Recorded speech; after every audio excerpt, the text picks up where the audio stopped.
Well, always happy and excited. 5 years apart, I wasn't sure.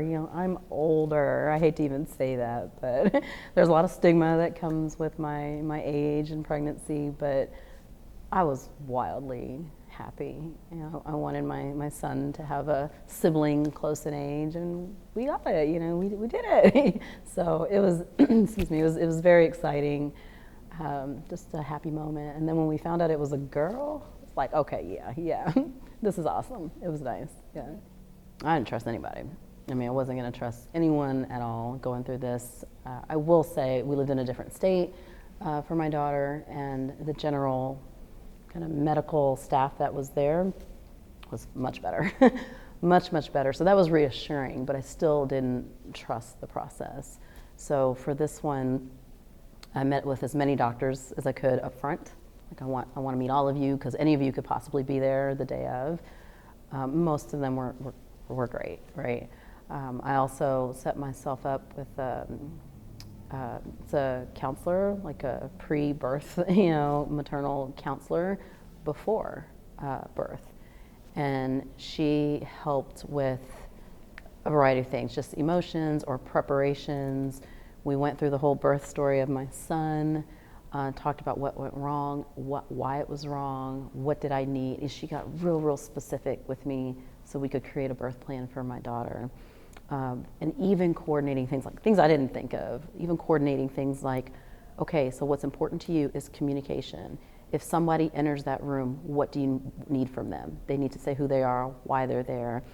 And that person was my liaison and communicated to the team for me. And that was just, my mind was blown. I didn't even know that was an option.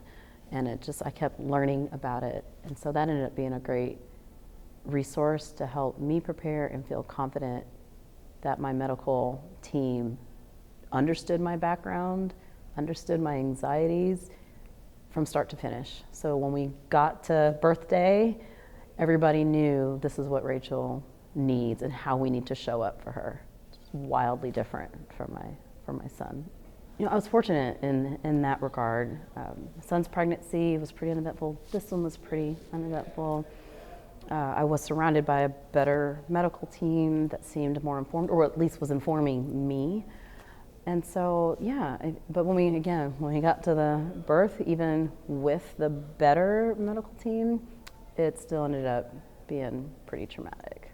So my round two wasn't much smoother than my first. Yeah.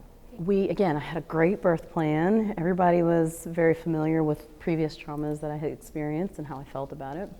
My husband knew his role. Everything was buttoned up. And we always had the option of, I chose to do a scheduled C-section this time. Lots of reasons why, but we just chose to go that route. But we had to say, well, what if baby decides to come on their own? What do we want to do? So we had talked through. I said, well, if she does, let's try it. Let's see if we can just have a normal labor and delivery. And that's what happened. She decided to come on her own, day early. And so we went in and we tried, and did okay. I think I got to like 6 centimeters dilated, had the whole pain thing, but people were on point with pain management, response. I was never alone in that room. Speaking of midwives was just part of the package. It wasn't like this extra thing on the side that you had to pay for. It was just part of the package with this particular hospital. So that was a relief. And so again, the service and response was much better. And so yeah, we got to about 6 centimeters, and then I heard the heart rate is dropping again. With every contraction, her heart rate was just plummeting. And we even had a discussion in the room with me, which was great. The doctors, the nurses, my husband, they're like, okay, here's the situation, here's what we can do. You can try to, keep going. And I said, or we can move you into the C-section at this point for emergency C-section. And we talked about it, and my husband and I were like, it's not worth it. We were gonna do a scheduled C-section anyway. We tried, let's get baby out now.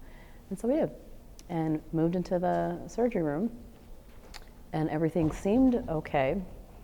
What I didn't know, and I'm very thankful the surgeons didn't tell me until afterwards, a VBAC, right? That's what we attempted to have a natural birth after C-section.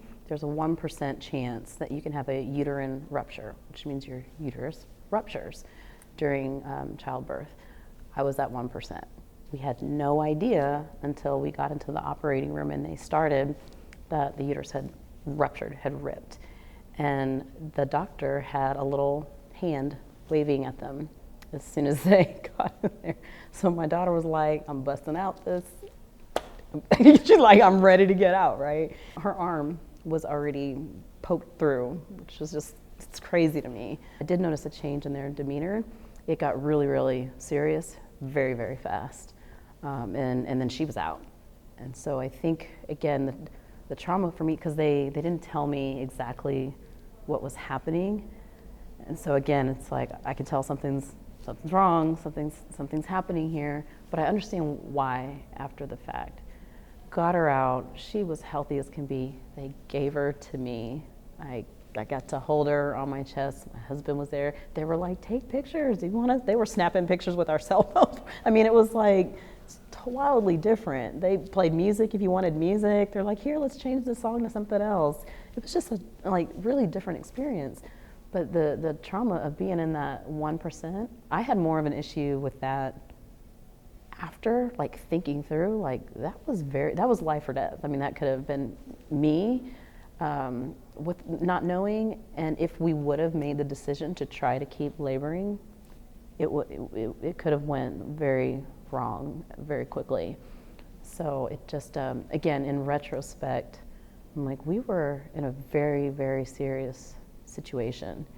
Didn't know it, and I think it was probably better, like I said, to try to keep me a little calmer. But yeah, when they say things like, oh, it's only 1% chance, or this is very, very rare, it wasn't for me. It was real. So there was a strong chance that the baby and or me, wouldn't have made it. With my daughter, I was in that 1% of this uterine rupture risk, and it happened. So I distinctly remember the doctors afterwards, right? Things were settled and we could actually talk to each other, explaining what happened.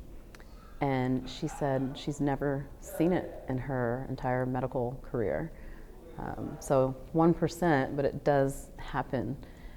Even in some of our postpartum appointments and just seeing each other again, she's like, oh, I have it etched in my mind. She's like, I'll never forget, opening you up and there's this little arm just waving at me. She said it is permanently etched in my memory. And I also noticed, and I saw another doctor postpartum, just a follow-up appointment, looked at my records, and they said, oh, you had a uterine rupture? So this just seemed like, yeah, I did. And these very experienced doctors, very capable, had never experienced it. So there's a little bit of scariness in that too, right? But yeah, it's pay attention to statistics, even if it's very rare. If it happens, what do you do? To the medical staff and to new moms, don't minimize the risk. I think medical providers genuinely don't want to scare, but I'd rather know, like, what are some of the smaller risks here that if it happens, that we can at least think about it and have a game plan in place. I would have rather know that, So I think from a medical standpoint, yeah, tell us. There's a way to do it. There's a way not to scare the crap out of you, right? But I think we need to know and be educated as much as possible. And again, I would say that to new moms also. It could be you. So how do you want to prepare for that? The baby blues or the postpartum depression definitely lasted longer with my daughter, and I took it more seriously. I had a little bit more trust with this particular group of doctors and nurses, so I definitely did postpartum counseling and depression. I actually still do. She's 8 months old, but I still connect with the counselor. Not so much on the depression side as subsided, but more on just motherhood and questions and general support. I highly recommend doing that because the postpartum was real, and it was different than just baby blues. Again, minimize, it was different than just baby blues. This was not being able to really function, very high anxiety, worry, paranoia, you know, that something was going to go wrong. And coping with all of that was just very, very difficult. So it was more intense postpartum with my daughter in that regard. Physically, you know, healed up, you know, that part was fine, but it was more of the mental shift and the emotional side that was much tougher second time around.